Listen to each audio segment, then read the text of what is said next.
بسم اللہ الرحمن الرحیم الحمد للہ نحمده ونستعینه ونستغفره ونعوذ باللہ من شرور انفسنا ومن سیئات اعمالنا من يهده اللہ فلا مضل له ومن يضلل فلا هادی له ونشهد ان لا الہ الا اللہ وحدہ لا شریک له ونشهد أن سيدنا محمدًا عبده ورسوله صلى الله عليه وعلى آله وأصحابه وأزواجه وأهل بيته وبارك وسلم تسليمًا كثيرًا أما بعد قال الله تبارك وتعالى في القرآن المجيد والفرقان الحميد بسم الله الرحمن الرحيم لقد جاءكم في رسول الله أسوة حسنة لمن كان يرجو الله واليوم الآخر وذكر الله كثيرا صدق الله العلي العظيم میرے محترم عزیزوں، دوستوں، بزرگوں، ربیع الاول کا مہینہ ختم ہو گیا اور ربیع الثانی کا مہینہ یہ شروع ہونے والا ہے۔ آج ربیع الاول کی 30 تاریخ ہے، کل انشاءاللہ ربیع الثانی کا مہینہ شروع ہو جائے۔ ربیع الاول کے مہینے میں چونکہ آپ علیہ السلام کی پیدائش ہوئی، آپ علیہ السلام کی وفات بھی اسی مہینے میں ہوئی، اسی مناسبت سے اس مہینے میں خاص طور سے حضور کی پیدائش، آپ کی ولادت، آپ علیہ السلام کی زندگی کے حالات، آپ کے زندگی کے اخلاقی پہلو، آپ کے دعوتی پہلو اور آپ کی سیرت کے تذکرے ہوتے ہیں، اور ان کا مقصد یہی ہوتا ہے، ان تذکروں کا اور ان مذاکرات کا، کہ ہمارے سامنے ہمارے نبی کی اور ہمارے آئیڈیل کی زندگی ہمارے سامنے رہے،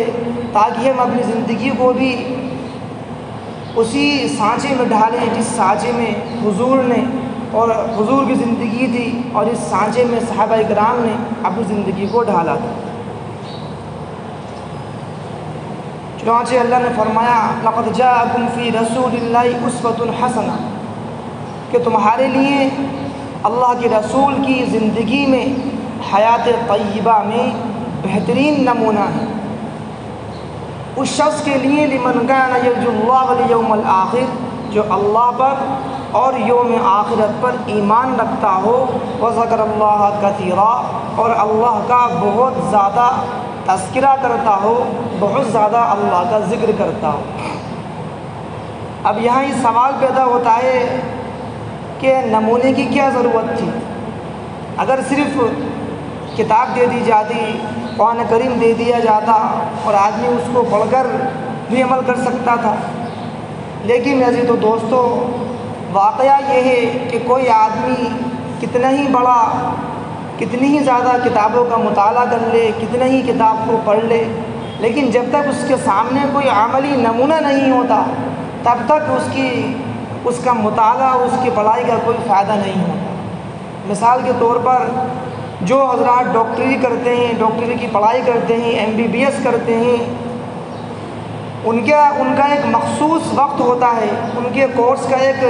ایک مخصوص میعاد ہوتی ہے کہ 5 سال یا 6 سال ان کو یہ کورس کرنا ہے۔ اور اب تو یہ ہے کہ MBBS کرنے کے بعد، ڈاکٹری کرنے کے بعد پھر ہر ایک کی تخصیص ہوتی ہے، یعنی آپ کو کس چیز کا ماہر بننا ہے۔ آپ کو آنکھ کا ماہر بننا ہے، ناک کا ماہر بننا ہے، آپ کو ہارٹ کا ماہر بننا ہے، آپ کو سرجن بننا ہے، کس چیز میں آپ کو اسپیشلٹی پیدا کرنا ہے، اس کا ایک مخصوص کورس ہوتا ہے۔ آج مارکیٹ میں ان کی کتابیں مہیا ہیں۔ اب اگر کوئی شخص یہ چاہے کہ میں ڈاکٹری کی کتابیں خرید لوں، MBBS کی کتابیں خرید لوں، یا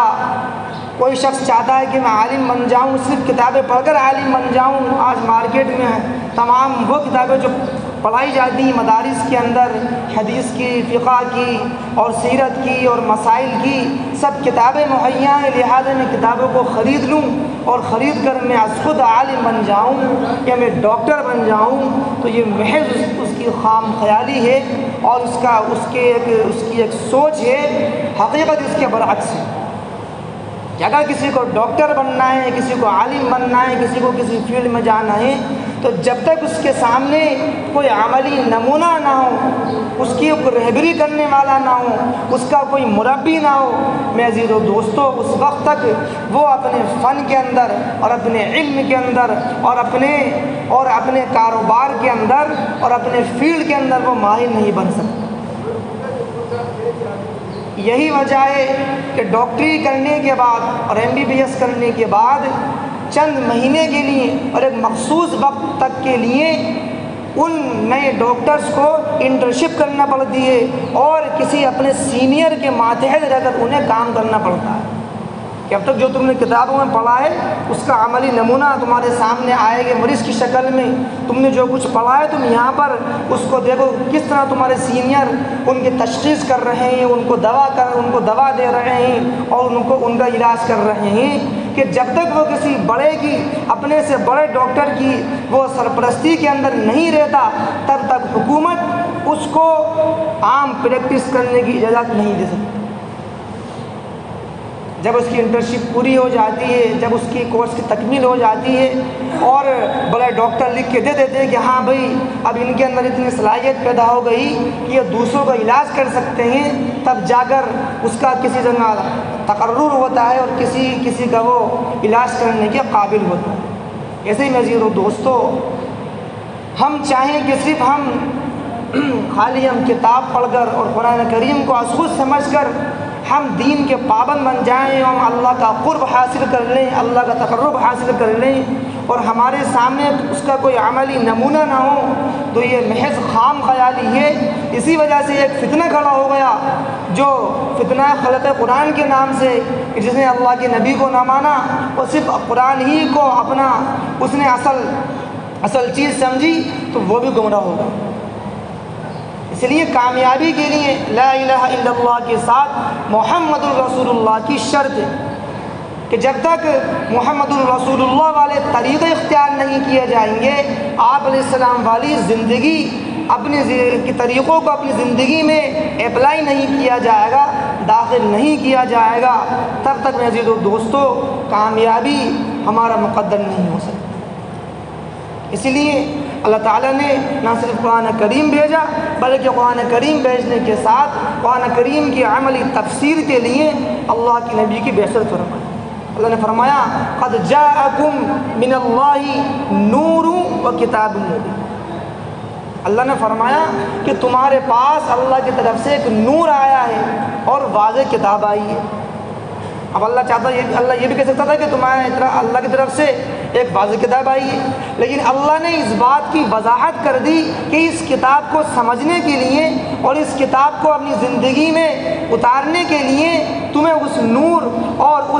اس پیغمبر کی اتباع کرنا پڑے گی جس کو ہم نبی بنا کر مبعوث کر رہے ہیں اور بھیج رہے ہیں۔ فاتبعونی یحببکم اللہ، فرمایا کہ میری اتباع کرو، میرے طریقے اختیار کرو، اللہ تم سے محبت کرنے والا بن جائے۔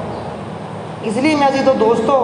آپ علیہ السلام کا اسوہ، آپ علیہ السلام کی ایک ایک سنت اور آپ کا ایک ایک طریقہ ہمارے لیے وہ گائیڈ ہے اور ہمارے لیے کھلی ہوئی کتاب کی طرح ہے۔ آپ علیہ السلام نے زندگی کا کوئی ایسا شعبہ نہیں چھوڑا جس میں آپ علیہ السلام نے کام کر کے نہ دکھایا۔ اگر ہم باپ ہیں تو ہم دیکھیں کہ آپ علیہ السلام نے کس طرح باپ کے حقوق ادا کر کے بتایا۔ حضرت فاطمہ رضی اللہ عنہا کے باپ کی زندگی میں ہم اسوہ تلاش کریں۔ اگر ہم کسی کے شوہر ہیں تو ہم دیکھیں کہ حضرت خدیجہ اور حضرت فاطمہ کے شوہر کیسے تھے، ان کے معاملات کیا تھے۔ اگر ہم حاکم ہیں، اگر آپ کہیں کہ حاکم ہیں، کہیں کہ پٹیل ہیں، تو ہم دیکھیں کہ آپ علیہ السلام کے مدینہ کے حاکم کی زندگی کیا ہے۔ اگر ہم زراعت کرتے ہیں، کھیتی کرتے ہیں، تجارت کرتے ہیں، کاروبار کرتے ہیں، تو غرض زندگی کا کوئی بھی شعبہ ہو، آپ علیہ السلام نے زراعت کے اندر، تجارت کے اندر، کاروبار کے اندر، معیشت کے اندر، عبادات کے اندر، ہر ایک شعبہ زندگی کے اندر وہ طریقے کر کے بتا دیے، اور یہ بتا دیا کہ اس کام کو اس طریقے سے کرو۔ صبح اٹھنے سے لے کر رات کو سونے تک کوئی ایسا عمل جس کا تعلق انسان کی زندگی سے ہے، کوئی عمل آپ علیہ السلام نے نہیں چھوڑا کہ جس میں آپ نے ریبئی نہیں۔ میں عزیز و دوستو، ہم لوگ صرف باتیں کرتے ہیں، ہم صرف خالی لفاظی کرتے ہیں، اصل حقیقت سنت کی اور اصل اتباع تو صحابہ کرام کی زندگی میں تھی کہ صحابہ کرام نے آپ علیہ السلام کی ایسی اتباع کر کے دکھائی، اور آپ علیہ السلام کے طریقوں کو اختیار کر کے بتایا کہ رہتی دنیا تک کے لیے وہ نمونہ ہے کہ کیسی صحابہ کو اللہ کے نبی سے محبت تھی، کیسے صحابہ کرام آپ علیہ السلام کی اتباع کیا کرتے تھے۔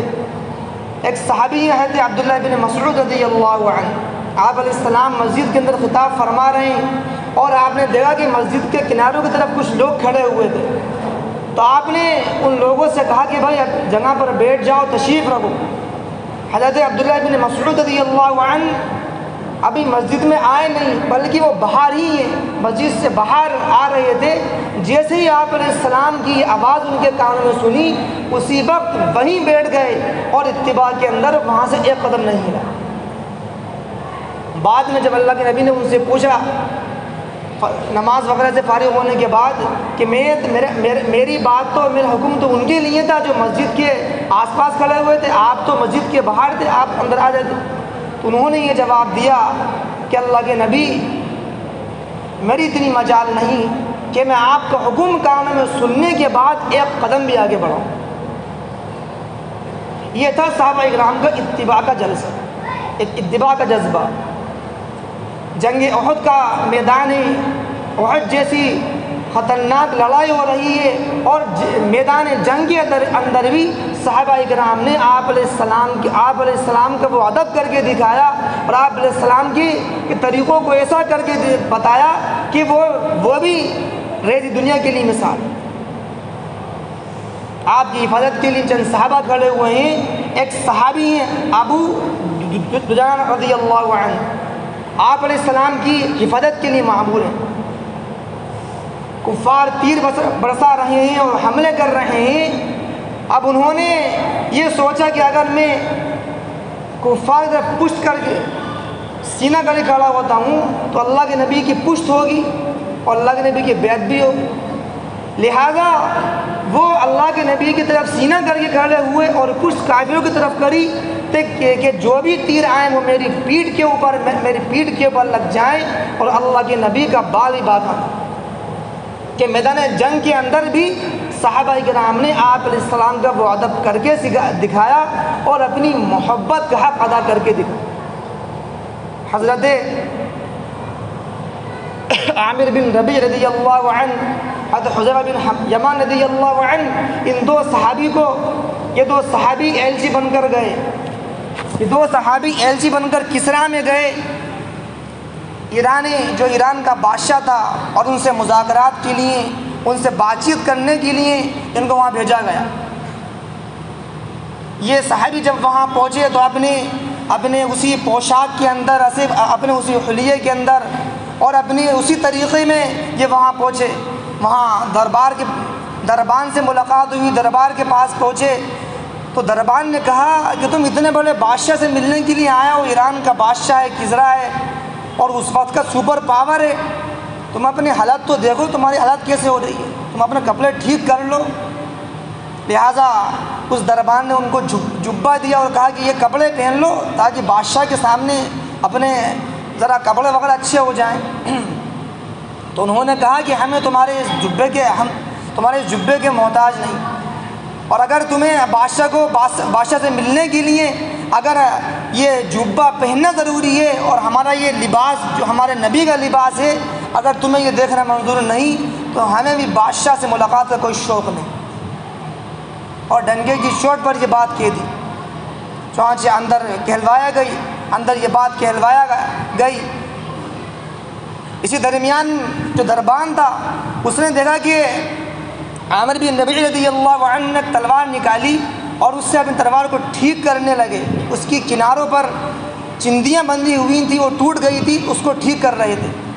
تو اس دربان نے کہا تلوار دکھاؤ. انہوں نے تلوار دکھائی تو وہ دربان یعنی مذاق کے لہجے میں، وہ تمسخر کے لہجے میں یہ کہنے لگا کہ تم اس تلوار کے ذریعے سے ایران کو فتح کرو گے، یہ ٹوٹی ہوئی تلوار ہے، تم اس کے ذریعے تم ہم پر غلبہ حاصل کرو گے. تو انہوں نے جواب دیا صحابی نے کہ تم نے صرف ابھی تلوار دیکھی ہے، تلوار چلانے والے ہاتھ نہیں دیکھے. اور کہا کہ اپنی تمہارے پاس جتنی مضبوط ڈھال ہو سکتی ہے اس ڈھال کو لے کر آؤ. چنانچہ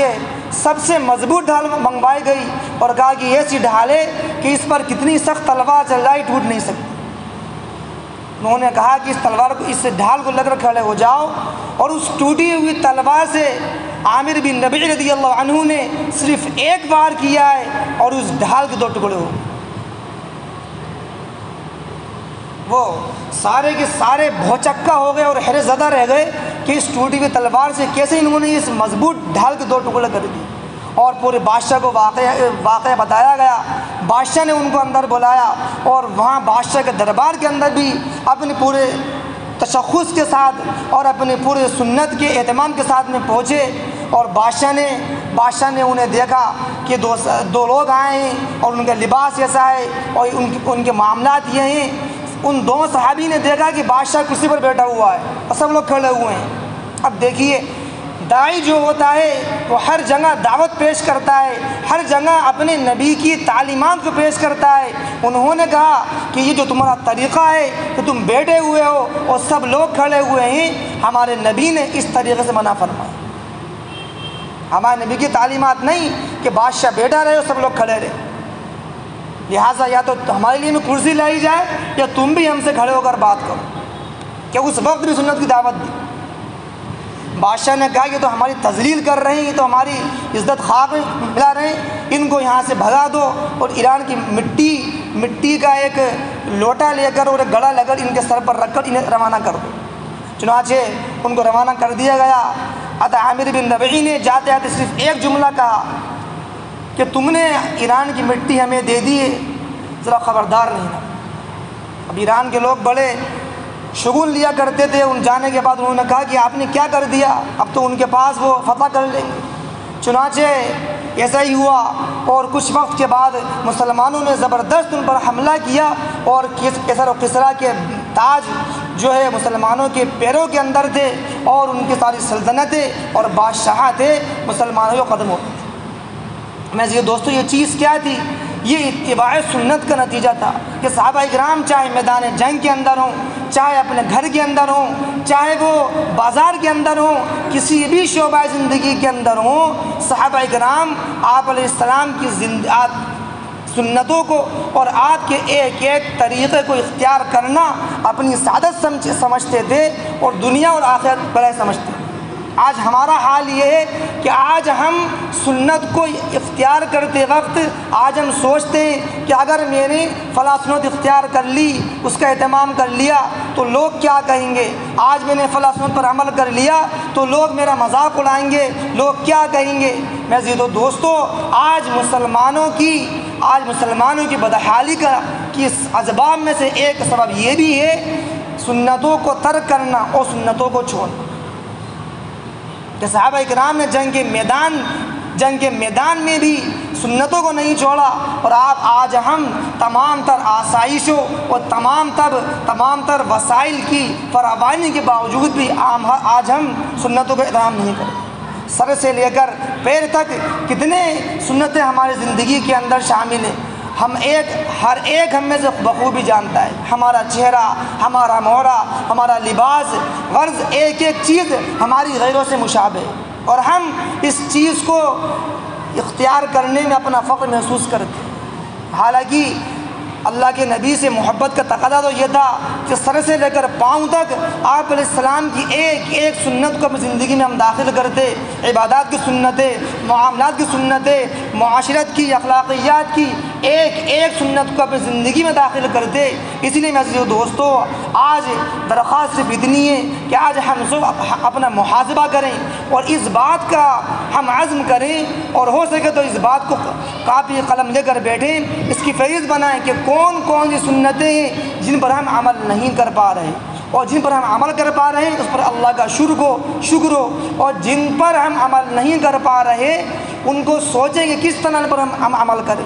بعض چیزیں ایسی ہوتی ہیں کہ آدمی فی الفور عمل کر سکتا ہے، بعض چیزوں میں وقت لگتا ہے، اس لیے کہ ہم اس چیز کا عہد کر کے اٹھیں کہ انشاءاللہ آج سے میں اللہ کے نبی کی ایک ایک سنت کو اپنی زندگی میں داخل کر کے دکھاؤں گا، چاہے اس کا تعلق روز